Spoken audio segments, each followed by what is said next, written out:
ஸ்ரீ குருப்யோ நமக. ஓம் ஸ்ரீ சாய்ராம். அன்பார்ந்த சாய் தொலைக்காட்சி நேயர்களுக்கு உங்கள் பாபா மாமியின் ஆத்ம நமஸ்காரங்கள். பகவான் ஸ்ரீ சத்யசாயி பாபாவின் 100வது வருட ஆண்டு விழாவை முன்னிட்டு அவருடைய அற்புதமான ஒரு வாழ்க்கை சரித்திரம், அவர் இன்றளவும் புரிந்து கொண்டிருக்கின்ற அந்த அற்புத லீலைகள், அவருடைய மகிமைகள், மகத்துவம் மற்றும் அவர் பக்தர்களுக்காக எல்லோருக்காகவும் கூறிய உபதேசங்கள், இவை எல்லாவற்றையும் நம் சாய் தொலைக்காட்சியின் வாயிலாக நாம் தொடர்ந்து கேட்டுக்கொண்டிருக்கிறோம். முன்னரே குறிப்பிட்டவாறு மகான்களுடைய சரித்திரத்தை பேசுவதற்கும் எழுதுவதற்கும் கேட்பதற்கும் ஏன் நினைப்பதற்குமே நாம் கொடுத்து வைத்தவர்கள், பூர்வ ஜென்மத்தில் புண்ணியம் செய்தவர்கள்.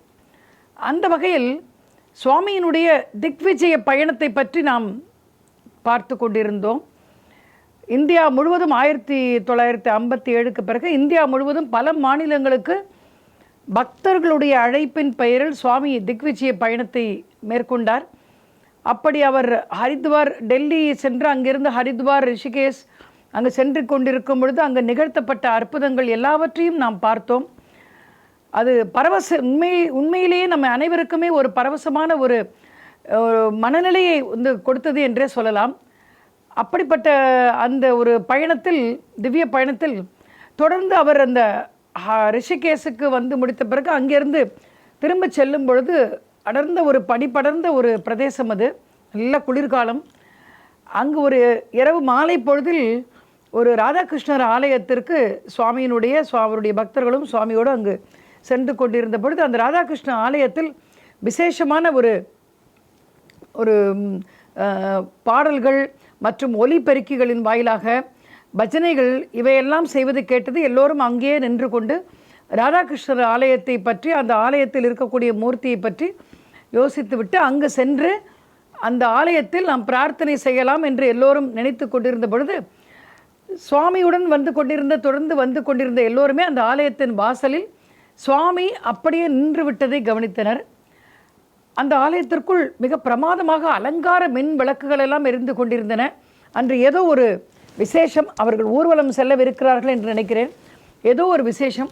அந்த விசேஷத்தினால் சுவாமி அங்கே நின்று கொண்டு அங்கே கதவு வழியாக அங்கே ராதாகிருஷ்ணனுடைய திருவுருவச் சிலையை ஒரு நிமிடம் உற்று பார்க்கிறார். பார்த்து சிரித்தவுடன் அங்குள்ளவர்களுக்கு அவர்கள் என்ன பேசிக்கொண்டார்கள் என்பதை அறிய ஆவலாக இருந்தது. உடனடியாக சிறிது நேரத்தில் அந்த மின் விளக்குகள் எல்லாமே அணைந்து விட்டன. அங்கே உள்ள எல்லோருக்குமே ஒரே அதிர்ச்சி. இன்னும் சிறிது நேரத்தில் விழா துவங்க போகிறது, விளக்குகளுடைய வெளிச்சமெல்லாம் போய்விட்டது, நாம் என்ன செய்வோம் என்று எல்லோருமே யோசித்து கொண்டிருந்தார்கள். அப்போது திடீரென்று சுவாமி என்ன செய்தாராம், நீங்கள் எல்லோரும் கவலைப்படாதீர்கள், நாம் எல்லோரும் ராதாகிருஷ்ணரோடு டெல்லிக்கு சென்று அங்கே நாம் உற்சவம் நடத்தலாம் என்று சொன்னாராம். என்ன சுவாமி இப்படி சொல்லுகிறார்?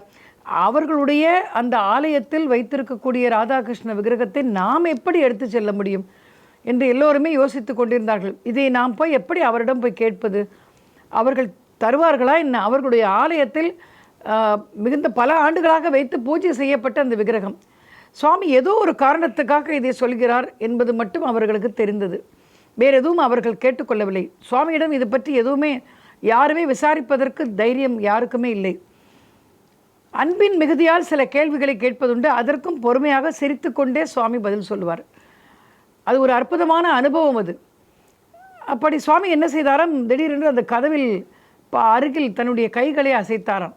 கைகளை அசைத்தவுடன் அங்கே அற்புதமான ஒரு ராதாகிருஷ்ண விக்கிரகம் வெள்ளியில் அப்படியே ஜொலித்து கொண்டிருந்ததாம், பிரகாசமாக. அற்புதமான ஒரு ராதாகிருஷ்ண விக்கிரகம் அவருடைய கைகளில் இருந்ததாம்.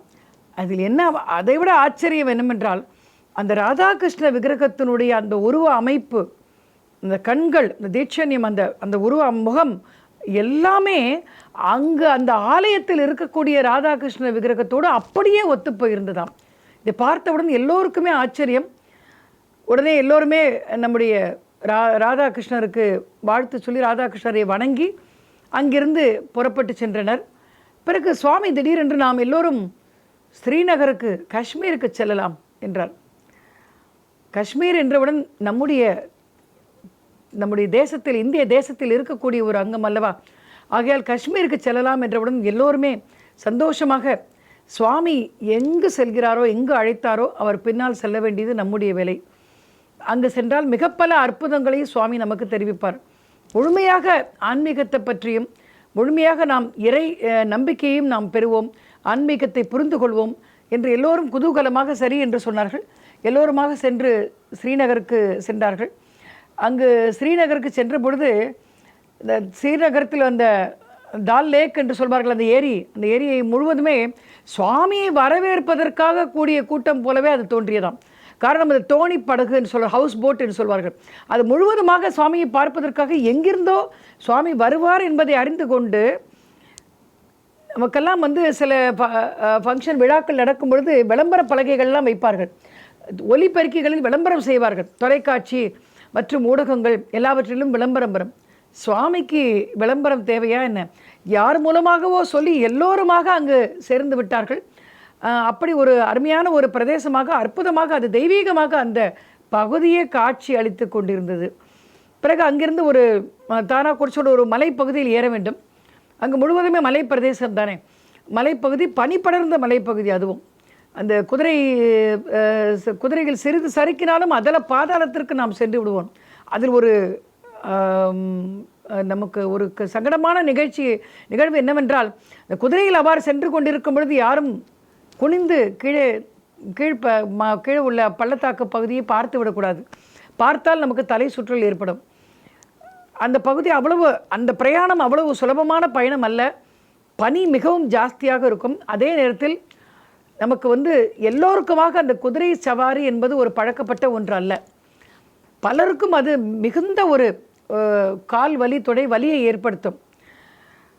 ஆனால் இது என்ன ஆச்சரியம், சுவாமி கூட சென்றவர்கள் எல்லோருமே ஆனந்தமாக உற்சாகமாக சென்றார்கள். அந்த மலைப்பகுதி ஏறும் பொழுது வழியில் எவராவது சோர்வடைந்தால் அவரிடம் நிறுத்தி சிறிது விபூதியை வரவழைத்து கொடுத்து அவருக்கு சில கதைகளெல்லாம் சொல்லி உற்சாகமாக அழைத்து செல்வாராம். நன்றாக ஒரு வெள்ளை புரவி, வெள்ளை குதிரையில் மகாராஜா சக்கரவர்த்தி அமர்ந்து வந்தால் எப்படி இருக்குமோ அப்படி அமர்ந்து கொண்டு வந்தாராம் நம்முடைய சுவாமி. அப்படி சென்று கொண்டே இருந்த பொழுது ஒவ்வொரு இடத்திலும் நகைச்சுவையாக பேசிக்கொண்டு உற்சாகப்படுத்தி கொண்டு பக்தர்களை சிறிது கூட சோர்வு இல்லாமல் மலை உச்சியை சென்று அடை செய்தார். அங்கு சென்றவுடன் அதைவிட அற்புதம் என்னவென்றால், பனி படர்ந்த, பனி மிகவும் மிகுந்த இடம் அது. அந்த இடத்தில் எவ்வளவு கம்பளை துணியை நாம் போர்வையை ஸ்வெட்டரை போர்த்து கொண்டால் கூட நமக்கு அந்த குளிர் அடங்காது. காரணம், முகத்தை நாம் போர்த்து கொள்ள முடியாது இல்லையா. ஆனால் அந்த இடத்திலும் வெறும் கால்களில், அதுதான் அங்கே ஆச்சரியம், கால அணிகள் கூட அணியாமல் வெறும் கால்களில் ஏதோ ஒரு சிறிய ஒரு 10-12 வயது ஒரு பையனைப் போல் சுவாமி துள்ளி குதித்து கொண்டு நம்முடைய பகவான் ஸ்ரீ சத்யசாய் பாபா அங்கு சென்று ஓடி அங்கு பனி பகுதியில் விளையாடினாராம். எப்படி என்றால், அங்கே இருக்கிற அந்த பனிக்கட்டுகளை எல்லாம் சேர்த்து ஒன்றாக தன்னுடைய கையில் பந்து மாதிரி உருட்டி பக்தர்கள் மேல் வீசி எறிந்து விளையாடினாராம் உற்சாகமாக. எல்லோரும் இதை பார்த்து கொண்டு ஆச்சரியப்பட்டார்களாம். நமக்கெல்லாம் குளிரில் நடுங்குகிறது, எப்படா நாம் திரும்பி அறைக்கு செல்வோம் என்று தோன்றுகிறது, இவர் இப்படி விளையாட்டு காண்பிக்கிறாரே என்று எல்லோரும் ஆச்சரியப்பட்டார்களாம். அப்படி விளையாடினாராம் அங்கே பனி பிரதேசத்தில். கால்களில் கால் அணிகள் கூட இல்லாமல் அப்படி ஒரு உற்சாகமாக விளையாடி கொண்டிருக்கிறார். அவர் பகவான் அல்லவா, அவருக்கேது வலியும் வேதனையும், எல்லாருடைய வலியையும் வேதனையும் தாங்கக்கூடியவர் அவர். அப்படிப்பட்ட ஒரு திவ்ய ஸ்வரூபமாக சுவாமியை அன்று வித்தியாசமான ஒரு காட்சியாக சுவாமியை அனைவரும் கண்டு ஆச்சரியப்பட்டார்கள். அப்படி ஒரு அந்த மலை பயணத்தை முடித்து கொண்டு எல்லோரும் திரும்பினார்கள். எல்லோரும் திரும்பி வந்தவுடன் பிறகு நிறைய சத்சங்கங்கள் அங்கே நடந்ததாம். யாரோ ஒரு வயதான ஒரு மூதாட்டியை பற்றி நான் இங்கே குறிப்பிட வேண்டும். மிகவும் வயதில் முதியவர் அவர். அந்த வயதான பாட்டி அந்த சுவாமியிடம் வந்தவுடன் எல்லோரும் கேட்டார்கள், பாட்டி உங்களுக்கு இந்த சுவாமி இருப்பது எப்படி தெரியும் என்று தெரிந்து கொள்வதற்காக ஒரு ஆர்வம் அல்லவா. அப்போ அந்த பாட்டி என்ன சொன்னாராம், சுவாமி இங்கு வரப்போவதாக பல நாட்களாக என்னுடைய கனவில் சொல்லியிருக்கிறார். அந்த கனவு கண்ட அந்த காட்சியை வைத்து நான் இங்கே பார்த்தேன், சுவாமி வந்திருக்கிறார் என்று சொன்னாராம். எப்படிப்பட்ட ஒரு அற்புதம் பாருங்கள். எங்கேயோ ஒரு இடத்தில் ஸ்ரீநகரில், ஜம்மு காஷ்மீரில் ஸ்ரீநகரில் இருக்கக்கூடிய இதுதான் ஒரு ஆன்மீக தொடர்பு என்பது, ஆத்ம தொடர்பு. இறைவனுக்கும் பகவானுக்கும் பக்தர்களுக்கும் இடையே உள்ள ஒரு ஆத்ம தொடர்பு இதுதான். என்னுடைய கனவில் வந்து சுவாமி வந்து நான் இங்கே வரப்போவதாக பல நாட்களாக என்னிடம் சொல்லி கொண்டிருக்கிறார். ஒருவேளை அப்பொழுதுதான் எல்லோருக்கும் தெரிந்தது, சுவாமி கூட வந்தவர்கள் எல்லோருக்கும், ஒருவேளை இந்த காரணத்தினால்தான் சுவாமி வந்து நம்மை ஸ்ரீநகருக்கு உடனடியாக அழைத்தாரோ என்னவோ என்று. அந்த வயது மிகுந்த மூதாட்டி சுவாமியை அற்புதம் ஆனந்தமாக அப்படியே பார்த்து கொண்டே இருந்தாராம். சுவாமி அங்கிருந்து செல்லும் வரை அத்தனை நாட்களும் சுவாமியை தினமும் வந்து தரிசிப்பாராம் அவர். அப்படி எல்லோரும் அன்பாக உபசரித்தார்கள். ஒரு சிலர் தன்னுடைய வீட்டிற்கு அன்புடன் சுவாமியை அழைத்தார்கள். அதையும் அவர் பொருட்படுத்தவில்லை. அவருடைய வீட்டிற்கும் அன்பாக அழைக்கப்பட்ட அந்த வீடுகளுக்கும் அவர் சென்று ஆசீர்வதித்து வந்தார். ஒரு முறை இவ்வாறு ஒருவருடைய வீட்டிற்கு சென்றிருந்தார். கடைசியில் அவர் யார் என்றால் அந்த சுவாமியினுடைய அந்த பயணத்தை ஏற்பாடு செய்த அந்த ஒருங்கிணைப்பாளர், ஆர்கனைசர் என்று சொல்லுவோம் அல்லவா, அது கூட முதலில் யாருக்கும் தெரியவில்லை. அங்கே சென்றவுடன் பிறகு அதை உணர்ந்து கொண்டார்கள். அங்கு அவர்கள் வீட்டில் எல்லோருக்கும் உதவி வரவழைத்து கொடுத்தார். எல்லோரிடமும் உற்சாகமாக பேசி கொண்டிருந்தார். திடீரென்று அங்கு ஒரு குழந்தை விளையாடி கொண்டிருந்தது. அந்த குழந்தையை பார்த்தவுடன் சுவாமி இந்த குழந்தையை அழைத்து எடுத்துக்கொண்டு வாருங்கள் என்று சொன்னார். அந்த குழந்தைக்கு தன்னுடைய கைகளால் விபூதியை வரவழைத்து அந்த குழந்தைகளுடைய நெற்றியில் இட்டவுடன் சுவாமி சொன்னாராம், இந்த குழந்தையை பத்திரமாக பார்த்து கொள்ளுங்கள். இவர் சாமானிய ஒரு மனிதராக, ஒரு குடும்பஸ்தராக வரக்கூடிய ஒரு குழந்தை அல்ல. இந்த குழந்தை மாபெரும் யோகீஸ்வரன். ஆகையால் இந்த குழந்தையை பத்திரமாக பார்த்து கொள்ளுங்கள் என்றாராம் சுவாமி. அதை கேட்டு பக்கத்து அறையில் அவர்கள் அந்த இருந்த அந்த ஹாலுக்கு பக்கத்து அறையில் படுத்து கொண்டிருந்த ஒரு வயதான முதியவர், அந்த குழந்தையினுடைய தாத்தா, அவர் எழுந்து ஓடி வருகிறார். அதுவரை அவர் சுவாமியை பார்க்க எழுந்து வரவில்லை. சிலருக்கு நம்பிக்கை உண்டு, சிலருக்கு நம்பிக்கை தன்னால் ஏற்படும். அந்த ஏற்பட செய்வதும் நம்ம சுவாமியினுடைய அற்புத லீலை தான். ஓடி வந்தவர் அங்கிருந்து பக்கத்து அறையிலிருந்து சுவாமியிடம் அவர், சுவாமி இது என்ன ஆச்சரியம், இந்த குழந்தை பிறந்த உடனேயே இந்த ஜாதகத்தை கணித்த, இந்த குழந்தையினுடைய ஜாதகத்தை கணித்த அந்த ஜோதிட வல்லுநர்கள் இதையே தான் கூறினார்கள். இந்த குழந்தை வருங்காலத்தில் மிகப்பெரிய யோகீஸ்வரனாக வளர்ப்போகிறான். இந்த குழந்தையை பத்திரமாக பார்த்து கொள்ளுங்கள், இவனை வற்புறுத்தாதீர்கள், இல்லற வாழ்க்கையில் இவன் ஈடுபட மாட்டான் என்றெல்லாம் அந்த ஜோதிட வல்லுநர் கூறினார். நீங்களும் இப்போது இதையே கூறுகிறீர்கள் என்று சொல்லி அவர்கள் மிகவும் ஆச்சரியப்பட்டு சுவாமியிடம் ஆசீர்வாதம் வாங்கி கொண்டாராம். இதுதான் சுவாமியினுடைய மகத்துவம். அவர் யாரையுமே வற்புறுத்தி தன்னிடம் வா, தன்னை வணங்கு, தன்னிடமிருந்து உதி பிரசாதத்தை பெற்று செல், தன்னிடமிருந்து அருளை பெற்று செல், அனுகிரகத்தை பெற்று செல் என்று யாரையுமே அவர் கூப்பிட்டு வற்புறுத்தி யாரையுமே அழைத்ததில்லை. தாமாக எப்படி ஒரு தாய் பசுவை தேடி கன்றுகள் எல்லாம் தாமாக ஓடி வருமோ, அதுபோல ஒரு கருணையே உருவான ஒரு சிவசக்தி ஐக்கிய ரூபிணியான நம்முடைய தாயை தேடி அந்த கன்றுகள் எல்லாம் ஓடி வருவதைப் போல மக்கள் கூட்டம் அவரை தொடர்ந்து, பக்தர்கள் கூட்டமாக வந்து அவரை தொடர்ந்து மொய்த்து கொண்டது. இப்படி பல அனுபவங்கள் அவருக்கு அந்த ஸ்ரீநகரில் ஏற்பட்டன. பலருடன் அவர் நட்புறவு பாராட்டினார். அங்கே ஸ்ரீநகரில் இருக்கக்கூடிய காஞ்சி மடத்தை சேர்ந்த சங்கராச்சாரியார் நம்முடைய சுவாமியை சிறிது நாட்கள் அவரோடு சேர்ந்து தங்கிவிட்டு போகுமாறு அன்போடு அவர் வேண்டிக் கொண்டார். இப்படி பல்வேறு சன்னியாசிகளுடனான தொடர்பு ஏற்பட்டது. எல்லோருமே ஒருவரை ஒருவர் இங்கு வருவதை, அவர் சந்திப்பதை, இவையெல்லாம் முன்னரே அறிந்து கொண்ட மாதிரியே தன்னுடைய சுவாமியுடன் வந்த பக்தர்களுக்கு தோன்றியது. அவர்கள் எல்லோரும் தாங்கள் இவ்வாறு சுவாமியுடன் பயணிப்பது மிகப்பெரிய ஒரு பாக்கியமாக கருதினார்கள். அவற்றுள் நம்முடைய சுவாமி சச்சிதானந்தரும் மற்றும் பல சன்னியாசிகளும் கூட இருந்தனர். இப்படியாக சுவாமியினுடைய காஷ்மீர் ஸ்ரீநகர் பயணம் மிகவும் தெய்வீகமாக உற்சாகமாக அமைந்தது. ஒரு முறை இவ்வாறு சத்சங்கம் நிகழ்ந்து கொண்டிருந்த பொழுது ஸ்ரீநகரிலிருந்து ஒருவர் கேட்டாராம் சுவாமியிடம், சில பக்தர்கள் சில சுவாமியை சோதிப்பதற்காகவே சில பேர் வந்து சில பலவிதமான ஒரு நூதனமான கேள்விகளையும் கேட்பதுண்டு. அதற்கெல்லாம் சுவாமி சிறிதும் யோசிக்காமல் அற்புதமான பதிலையே சொல்லுவார்.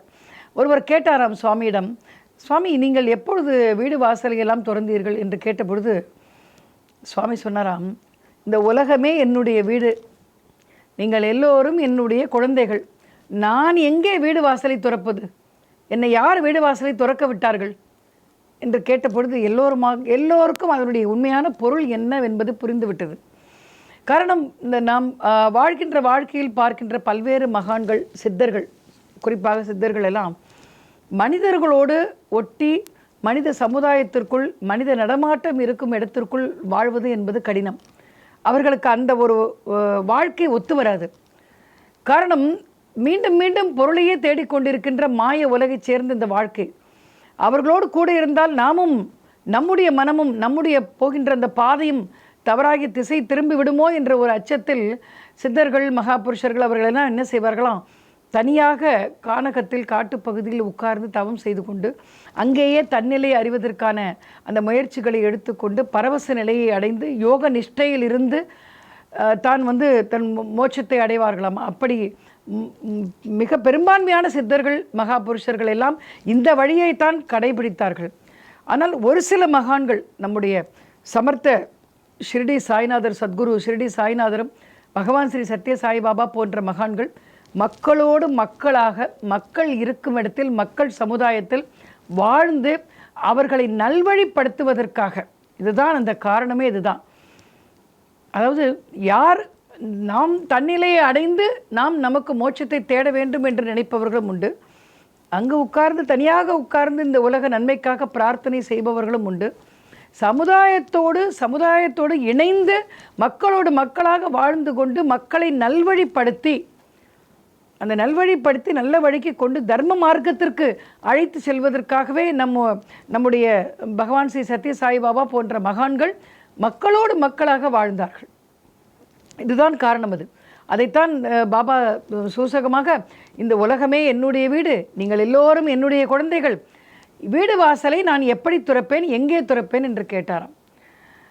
ஆக சுவாமி கையில் தன்னுடைய திருக்கரங்களில் அற்புதமாக ஒரு 2 அசைவுகளை செய்து விபூதியை வரவழைத்து தரும் ஒரு அற்புதத்தை ஏராளமான பக்தர்கள் நேரில் கண்டு அந்த விபூதியை பெற்றுக்கொள்ளும் பாக்கியத்தை அடைந்து அதை நெற்றியில் இட்டுக்கொண்டு தன்னுடைய கோரிக்கைகள் எல்லாம் நிறைவேறப்பட்ட ஒரு சௌபாகியம் நிறைய பேருக்கு கிடைத்திருக்கிறது. ஏராளமான பேர் இதுக்கு சாட்சியாக இருந்திருக்கிறார்கள். அப்படி அந்த வரவழைக்கப்பட்ட அந்த விபூதியினுடைய தன்மையை பார்த்தால் ஒவ்வொருவரிடமும் ஒவ்வொரு மாதிரி இருக்குமா. அது ஒருவருக்கு நன்றாக ஒரு பளீர் என்ற ஒரு வெண்மை நிறத்தில் இருக்கும், சிலருக்கு பழுப்பு வண்ணத்தில் இருக்கும், சிலருக்கு கட்டி வடிவில் அந்த விபூதி இருக்கும், சிலருக்கு ஒரு ஓர்ப்பு அந்த மாதிரியான ஒரு வித்தியாசமான சுவைகளில் இருக்கும், சிலருக்கு கமகமம் என்று மனம் கமிழுமாறு இருக்கும். எப்படி யாருக்கு எப்படிப்பட்ட ஒரு விபூதி எங்கு வரும், எப்படி வரும் என்பது யாருக்குமே தெரியாத, பகவானுக்கு மட்டுமே அது தெரியுமா. சுவாமி என்ன சொல்வாராம், சுவாமியிடமிருந்து பெற்றுக்கொண்ட பொருளில் ஆராய்ச்சி செய்யக்கூடாது என்பாராம். அவர் எல்லோரையும் அப்படி சொல்வது வழக்கம். அவ்வாறு ஆராய்ச்சி செய்த ஒருவருக்கு கிடைத்த ஒரு பாடத்தையும் நாம் வரும் இது தொடரில் பார்க்கலாம். அப்படி அவர் சுவாமி தன்னுடைய அந்த கைகளில் வரவழைத்து கொடுக்கக்கூடிய விபூதியை சில நேரங்களில் சிலருக்கு நெற்றியிலும் இட்டு விடுவார். இன்னும் சில பொழுதுகளில் சிலருக்கு கனவு காட்சியில் சுவாமி தன்னுடைய நெற்றியில் விபூதி இடுவதை போன்ற ஒரு காட்சி தோன்றுமா. பொழுது விடிந்தவுடன் அவர்கள் எழுந்து கொண்டு, சுவாமி என்னுடைய நெற்றியில் விபூதி இட்டார் என்று சொல்லிக்கொண்டு கண்ணாடியில் சென்று பார்த்தால் ஆச்சரியமாக பளீர் என்ற ஒரு விபூதி பட்டையை அவர்கள் பார்த்திருக்கிறார்களாம். ஆக இரவில் நான் விபூதி நெற்றியில் இட்டுக்கொள்ளவில்லை, இன்று இரவில் கனவில் என் நெற்றியில் இட்ட விபூதி எப்படி நான் புரண்டு படுத்து தூங்கி இருக்கிறேன், பொழுது விடிந்திருக்கிறது, பொழுது விடிந்து இத்தனை நேரம் ஆன போதும் என்னுடைய நெற்றியில் பளீர் என்ற அந்த வெண்மையான திருநீர் மின்னிக் கொண்டிருக்கிறதே, இது எப்படி சாத்தியம் என்று எல்லோரும் வியந்திருக்கிறார்கள். அப்படி அந்த உதயனுடைய மகிமை சொல்வதற்கு மாளாது. நிறைய பேருக்கு அந்த விபூதியை சமர்த்த சத்குரு ஷிரடி சாய்பாபா அந்த உதியை அளித்து, உதியின் மூலம் பல்வேறு வியாதிகளையும் பல்வேறு ரோகங்களையும் மனவியாதிகளையும் குணப்படுத்தி இருக்கிறார். அதே போன்ற பகவான் ஸ்ரீ சத்ய சாய்பாபாவும் விபூதியை வரவழைத்து அளித்து பல்வேறு நோயாளிகளுக்கும், அவர்கள் அருகில் இல்லை எவ்வளவோ தொலைவில் இருந்தவர்களுக்கும் அவர் தானே சூக்ஷ்ம சரீரத்தில் சென்று அவர்களை காப்பாற்றியும் இருக்கிறார். அந்த உதியனுடைய மகிமை அப்படிப்பட்ட மகிமை. ஒரு நிகழ்ச்சியின் மூலம், ஒரு உதாரணத்தில் அற்புதத்தின் மூலம் நாம் இதை தெரிந்து கொள்ளலாம். மிக பல அற்புதங்கள் இருக்கிறது, அவற்றில் இதுவும் ஒன்று. தெலுங்கானாவிலிருந்து ஒரு சுவாமியினுடைய பரமபக்தர் அவர் தன்னுடைய மனைவியோடு சுவாமியை பார்ப்பதற்காக வருகிறார். சுவாமியை பார்த்தவுடன் அவருக்கு என்ன ஆயிற்று, 2-3 நாட்கள் சுவாமியோடு தங்க வேண்டும் என்ற ஒரு ஆவல் ஏற்படுகிறது. அங்கேயே தங்கி இருக்கிறார். 2-3 நாட்களுக்குள் அவருக்கு ஒரு தந்தி டெலகிராம் வருகிறது அவருடைய ஊரிலிருந்து. அக்காலத்தில் நாம் ஏற்கனவே குறிப்பிட்டவாறு கைபேசியோ தொலைபேசியோ கடித போக்குவரத்து இதெல்லாம் எதுவுமே கிடையாது. ஒரு அவசர செய்தியை ஒருவர் மற்றவருக்கு அறிவிக்க வேண்டுமென்றால் டெலிகிராம் என்று சொல்வார்கள், தந்தி என்று சொல்வார்கள். அந்த தந்தி தான் அவருக்கு அருமருந்து. அந்த தந்தியை வைத்து தான் எல்லா நிகழ்வுகளையும் அவர்கள் புரிந்து கொள்வார்கள். அப்படி ஒரு முறை என்ன ஆயிற்றாம், அவர் அந்த தெலுங்கானாவிலிருந்து வந்த பக்தர் தன்னுடைய மனைவியோடு அங்கே அமர்ந்து சுவாமியோடு ஆனந்தமாக 2-3 நாட்கள் தங்கி கொண்டிருக்கிறார். சுவாமியினுடைய தரிசனத்தை தினமும் பெற்று மகிழ்கிறார். திடீரென்று அவருக்கு அது ஒரு தந்தி வருகிறது. அந்த தந்தியில் அவருடைய மாமனார் மிகவும் நோய்வாய்ப்பட்டிருப்பதாகவும் பிழைக்க வாய்ப்பில்லை என்று மருத்துவர்கள் சொன்னதாகவும் அவரிடமிருந்து தன்னுடைய மருமகனை பார்க்க வேண்டும் என்று ஆசையாக விரும்புவதாகவும் அவர் சொல்லி உடனடியாக வரவும் என்று தந்தியில் செய்தி அனுப்பியிருந்தது. இதை பார்த்தவுடன் அவர் மிகவும் மனம் வருந்தினார். சுவாமியிடம் சென்ற பொழுது சுவாமி எதுவுமே அந்த தந்தியை படிக்கக்கூட இல்லை. கவலைப்பட வேண்டாம், நான் பார்த்து கொள்கிறேன் என்றாராம். பிறகு மறுபடியும் 2வது நாள் கழித்து மறுபடியும் அதே மாதிரி ஒரு தந்தி அங்கிருந்து வந்தது. இப்பொழுது சுவாமி என்ன சொன்னாராம், சரி உனக்கு அங்கு செல்லக்கூடிய நேரம் வந்துவிட்டது, உன்னுடைய மனைவி எனக்கு சேவை செய்யட்டும், நீ அவருடன் சென்று அருகில் இரு, மற்றவற்றை நான் பார்த்து கொள்கிறேன். இந்த ஒரே ஒரு வார்த்தை தான் சொல்லிட்டு என்ன பண்ணாராம், சுவாமி அவருடைய மாமனாருக்கு நெற்றியில் இட்டுக்கொள்வதற்கு விபூதியை தாருங்கள் என்றாராம். அது விபூதியினுடைய மகிமையை பற்றி நாம் இப்பொழுது பார்த்து கொண்டிருக்கிறோம். இது சரி என்ற விபூதியை சிறிது தன் கையிலிருந்து கொடுத்திருக்கிறார் வரவழைத்து. அவர் அங்கு செல்வதற்குள் என்ன அற்புதம் அங்கே நடந்தது, சுவாமி எவ்வாறு அங்கு அந்த நோயாளிக்கு அந்த சிகிச்சை அளித்தார், இந்த அற்புதங்களை எல்லாம் நாம் வரும் தொடரில் தொடர்ந்து காண்போம். ஓம் ஸ்ரீ சாய்ராம்.